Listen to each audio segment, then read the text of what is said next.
میرا آپ کے بارے میں سوال ہے کہ کچھ لوگ قسم کا مذاق اٹھاتے ہیں، وہ جھوٹے ہوتے ہیں، لیکن اب اگلے بندے کے لیے وہ سچا ہونے کے لیے اللہ کی قسم کی بجائے اللہ کی قسم کہہ دیتے ہیں یا پھر اللہ کی قسم کہہ دیتے ہیں، تیزی تیزی سے بولتے ہیں تاکہ اگلے کو پتہ نہ چلے، تو اس طرح قسم کا مذاق اٹھاتے ہیں اور جھوٹ کو سچا بنانے کے لیے اس طرح کرتے ہیں. تو آپ اس طرح کے لوگوں کے بارے میں کیا ارشاد فرمانا چاہیں گے؟ قسم کا مذاق نہیں اڑا رہے ہوتے، یعنی یہ دھوکہ دے رہے میں قسم نہیں کر رہا، میں وسم کر رہا ہوں، قسم کا بول رہا ہوں، یہ یوں کہہ رہے ہوتے ہیں.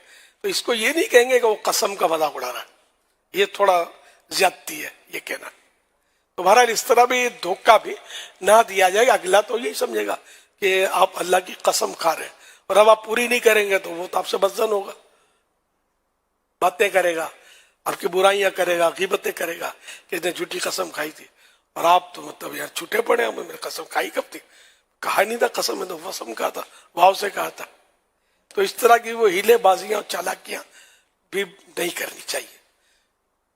صلو علی الحبیب صلی اللہ علی محمد. جن کی عادت ویسے بات بات پر قسم لینے کی ہوتی ہے، اور وہ مطلب کاروبار ہو یا جنرل گفتگو ہو، تو ایسا لگتا ہے بعضوں کا جیسے قسم کی باتیں بار بار زبان پہ قسم لانا ایک عادت سی ہو جاتی ہے، شاید ان کو بھی نہیں اتنا اندازہ ہوتا کہ وہ بار بار قسم لے رہے ہیں. تو یہ عادت کا ہونا کے بارے میں آپ کیا فرماتے ہیں؟ قسم تو بہت کھاتے ہیں کھانے والے، یہ عرب دنیا میں بھی دیکھا اب تو لا واللہ ہے، واللہ لا واللہ ہے، اس طرح بول رہے ہوتے ہیں. حالانکہ امام شافعی رحمۃ اللہ علیہ اصل عربی تھے، قریشی تھے، اور آپ نے کبھی نہ سچی قسم کھائی نہ جھوٹی قسم کھائی.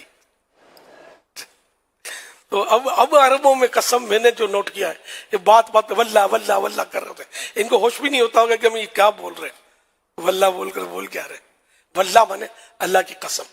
تو اب ہر عرب نے عرب ایسے کہہ رہے ہوتے ہیں. اچھا، اور عوام میں بھی دیکھا ہے کہ یہ بھی اللہ پاک کی قسم بولتا ہوں نا، اللہ کی قسم میں بولتا ہوں نا آپ کو، اس میں کئی بار جھوٹی قسم نکل جاتی ہو تو تعجب نہیں ہے، عادت ہوتی ہے نا. بعضوں کا تکیہ قلم ہوتا ہے، قسم سے، بس قسم سے، حالانکہ قسم سے کہنا بھی اللہ کی قسم ہی مانا جائے گا. تو یہ بہت ہی غلط حالت ہے، بلکہ سچی قسمیں بھی بلا ضرورت نہ کھائی جائے.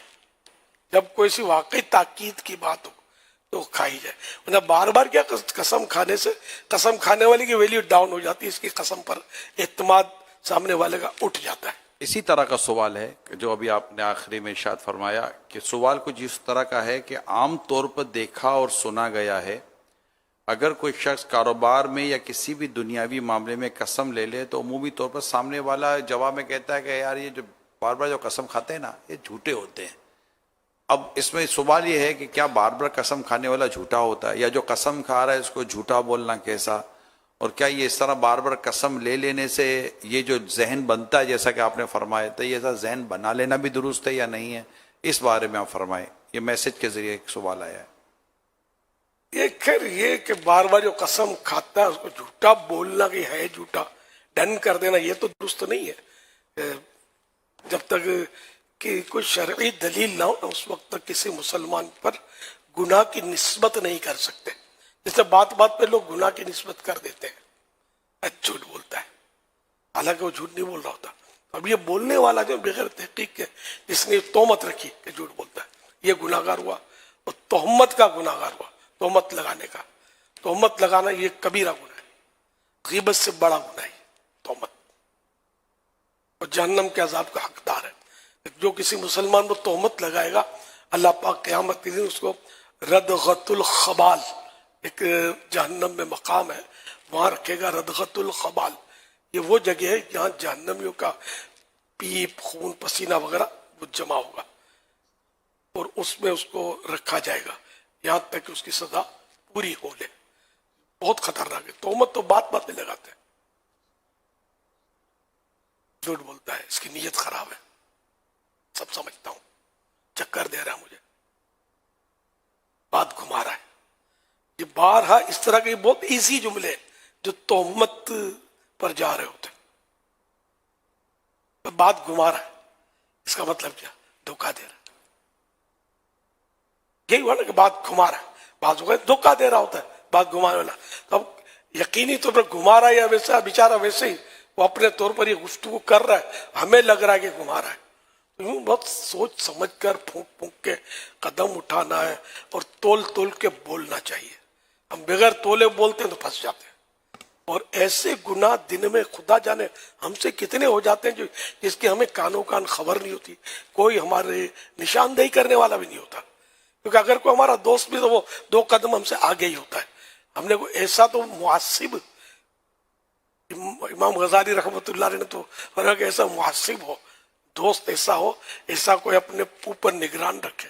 محاسب نگران، مانیٹر، کہ جو مطلب ہماری غلطیوں کی طرف ہماری نشاندہی کرے.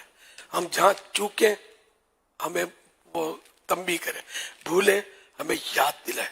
ایسا دوست تو کہاں سے لائیں یار. اچھا اگر کوئی ایسا خوش قسمتی سے کوئی ایسا مسلمان مل جائے ہمارا ہمدرد، تو ہم اس سے بھاگیں گے یار بات میں ٹک ٹک کرتا ہے، تو جب دیکھو ٹوکتا رہتا ہے یار، چھوڑو یار، موڈ خراب کر دیتا ہے. تو ہماری یہ نیچر ہے. تو ہمیں کوئی محاسب یعنی مانیٹر مل بھی نہیں سکتا. ایسے حالات خراب ہو چکے کہ یعنی مبالغہ کروں ایک سمجھانے کے لیے کہ گویا جس کو دیکھو مٹھیاں بند کر کے جہنم کی طرف دوڑے چلا جا رہا ہے، جنت کی طرف دیکھنے کے لیے کوئی تیار نہ رہا. اس سے جیسے حالات پیدا ہوئے، گناہ چاروں طرف، گناہ گناہ گناہ. نیکیاں جو ہے، ہم کو بیچارہ نیکیاں کرتا ہے تو پھر بھی ہم گناہ گار بعض صورتوں میں ہو جاتے ہیں. نیکیاں کرتا ہے کوئی، ہمارے دل میں شیطان وسوسہ ڈالتا ہے، یار ریا کر رہے ہیں، ریا کر رہے ہیں، دکھاوے کے لیے، میرے کو دکھانے کے لیے یہ یوں یوں بول رہا ہے. وہ بیچارہ نیکی کی بات بول رہا ہوتا ہے بعض اوقات. تو یہ ہمارے یہ حال ہو جاتا ہے. تو اللہ کرم فرمائے اور ہم مخلص بندے بن جائیں، نیکیاں کرنے والے اور گناہ چھوڑنے والے اور سچی توبہ کرنے والے بن جائیں. اللہ کریم تائبین کا صدقہ، اوابین کا واسطہ ہمیں نیک بنا دے، توبہ کرنے والا بنا دے.